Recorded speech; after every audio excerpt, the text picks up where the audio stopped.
جو ہے وہ کئی دہائیوں سے اسرائیل روزانہ کی بنیاد پر فلسطینیوں کو سبق سکھاتا ہے، روزانہ کی بنیاد پہ ان کی زمین پہ قبضہ کرتا ہے، روزانہ کی بنیاد پہ فلسطینیوں کو شہید کرتا ہے، ان کو مارتا ہے، ان کی زمینوں پہ قبضے کرتا ہے، نئی یہودی بستیاں آباد کرتا ہے. تو یہ تو روز کا معمول ہے. اور یہ جو کچھ ہو رہا ہے، یہ جو کل ہوا ہے، یہ براہ راست نتیجہ ہے ان سارے اقدامات کا، ان پالیسیوں کا جو اسرائیل کئی دہائیوں سے جاری رکھے ہوئے ہیں. اور وہ فلسطینیوں کے حقوق کو تسلیم کرنے کے لیے تیار نہیں ہے، وہ فلسطینیوں کی آزادی کو ماننے کے لیے تیار نہیں ہے، اور جو بچا کھچا فلسطین ہے وہ اس کو بھی ایک حقیقت کے طور پہ ماننے کے لیے تیار نہیں ہے. وہ پورے کا پورا فلسطین جو ہے اس کو ہڑپ کرنا چاہتا ہے. تو یہ جو ہے یہ صورتحال یہ پیدا ہوئی.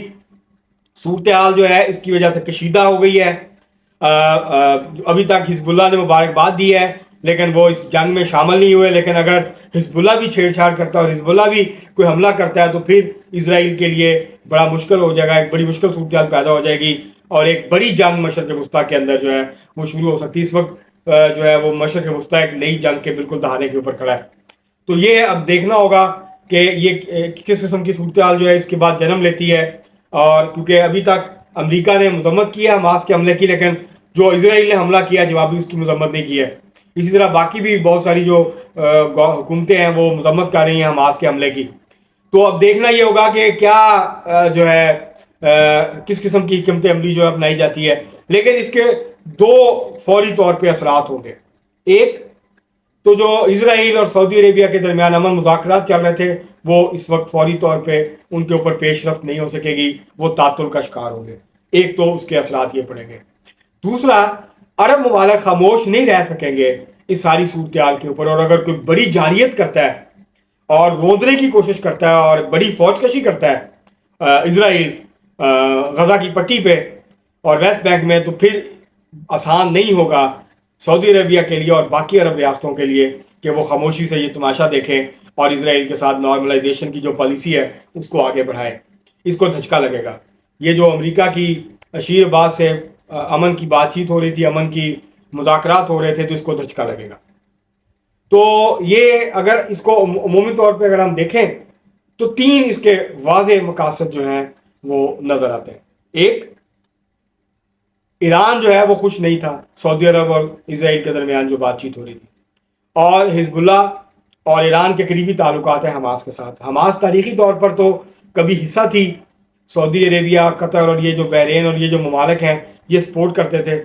بنائی تو کہا یہ جاتا ہے کہ اسرائیل نے بنائی تھی تاکہ فلسطین کی جو قومی آزادی کی تحریک ہے اس کو مذہبی بنیادوں پہ تقسیم کیا جا سکے. اور اسرائیل کے کچھ لوگ مانتے بھی ہیں، جو پرانے عہدیداران ہیں وہ مانتے بھی ہیں. لیکن اس بات کو اگر ہم چھوڑ بھی دیں، ایک طرف رکھ دیں، تو حماس جو ہے اس کو اب وہ سعودی عرب اور ان عرب ممالک سے پیچھے ہٹ کے اب وہ ایران کے ساتھ، ایران اس کو سپورٹ کرتا ہے، حزب اللہ کے ساتھ اس کے قریبی تعلقات ہیں. تو یہ ایک تو ایران خوش نہیں تھا، ایک تو اس تناظر سے بھی اس کو دیکھا جا سکتا ہے یہ جو سارا یہ معاملہ ہوا ہے اس کے بعد جو ہے وہ اب آسان نہیں ہوگا سعودی عرب کے لیے، اور جو سعودی عرب اور ایران کے تعلقات ہیں اس کے اندر کھچاؤ پیدا ہو سکتا ہے، تناؤ پیدا ہو سکتا ہے اس کے نتیجے میں. اور اگر حزب اللہ بھی اس جنگ میں کود پڑتی ہے تو پھر ایران بھی باہر نہیں رہ سکے گا، اس کو در پردہ جو ہے پیچھے رہ کے سپورٹ کرنا پڑے گا. تو یہ ایک تو یہ اس کا پہلو ہے یہ ساری صورتحال کا. دوسرا پہلو یہ ہے کہ سعودی عرب اور جیسے میں نے پہلے کہا کہ سعودی عرب اور اسرائیل کے درمیان جو امن مذاکرات تھے وہ فی الحال رک جائیں گے، اس کے اوپر فوری پیش رفت جو ہے وہ نہیں ہو سکے گی.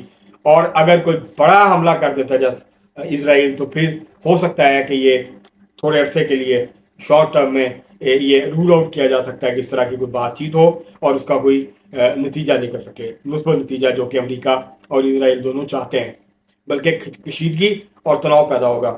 حکمران جو بھی سوچے ہیں، لیکن عوام کے اندر فلسطین کے لیے، عرب عوام جو ہیں ان کے اندر فلسطین کے لیے بہت زیادہ ہمدردی کا جذبہ جو ہے وہ پایا جاتا ہے. اور فلسطین کا جو مسئلہ ہے وہ عرب کے عام لوگ جو ہیں، حکمرانوں نے اس کو پس پش ڈال دیا ہو، وہ الگ ایشو ہے، لیکن عوام کے نزدیک وہ ابھی بھی ایک حساس مسئلہ ہے. اور یہ اتنا آسان نہیں ہوگا کہ عرب ممالک خاموش ہو سکتا ہے وہ کچھ نہ کریں، لیکن ان کو بیان بازی تو بہرحال کرنی پڑے گی. اسرائیل جو پہلا ریئیکشن آیا سعودی عرب کا، اس میں سعودی عرب نے کہا ہے کہ دونوں فریق تحمل سے کام لیں اور جو ہے وہ اس یہ جو کشیدہ صورتحال ہے اس کو مزید کشیدہ ہونے سے بچائیں اور صورتحال کو آؤٹ آف کنٹرول ہونے سے بچائیں. تو اب دیکھنا یہ ہوگا کہ امریکہ اور باقی جو بڑی طاقتیں ہیں وہ کیا کردار ادا کرتی ہیں. لیکن زیادہ تر تو وہ ظاہر ہے اسرائیل کو سپورٹ کرتی ہیں، اسرائیل کی حمایت کرتی ہیں حماس کے مقابلے میں.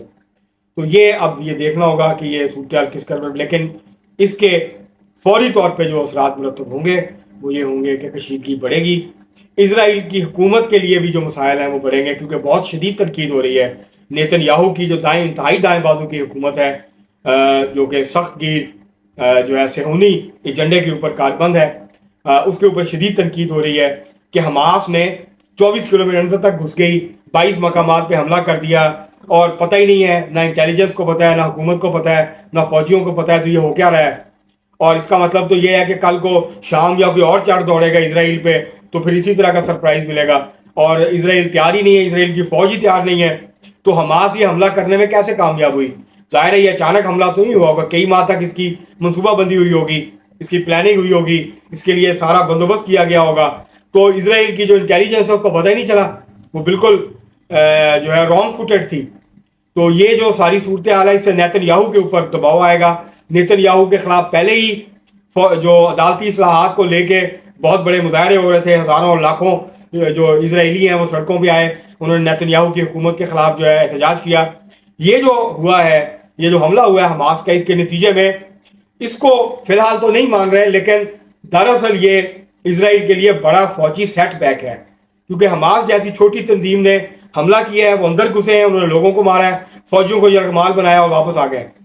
تو اب اسرائیل جتنا مرضی حملے کرے، لیکن جو نقصان ہونا تھا وہ ہو چکا ہے نیتن یاہو حکومت کا.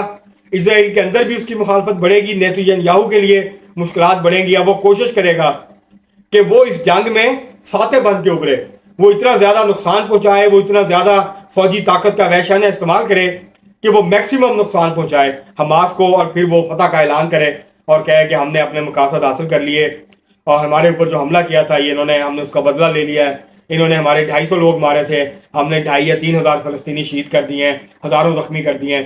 تو یہ اس طرح کی جو سچویشن ہے وہ ڈیولپ ہو سکتی ہے. لیکن جو کشیدگی ہے اس کے اندر اضافہ ہو سکتا ہے مشرق وسطیٰ میں. اس حملے کے بعد یہ جو کشیدگی حماس اور اسرائیل کے درمیان بڑی ہے، یہ پورے خطے کو لپیٹ میں لے سکتی ہے. اور اب یہ دیکھنا ہوگا کہ اگلے چند دن میں جو بڑی طاقتیں ہیں وہ کیا کرتی ہیں، اور عرب ممالک جو ہے وہ کس قسم کے ریئیکشن کا مظاہرہ کرتے ہیں، اور حزب اللہ جو ہے وہ کس قسم کے رد عمل کا اظہار کرتے ہیں. آج کے لیے اتنا ہی، بہت شکریہ.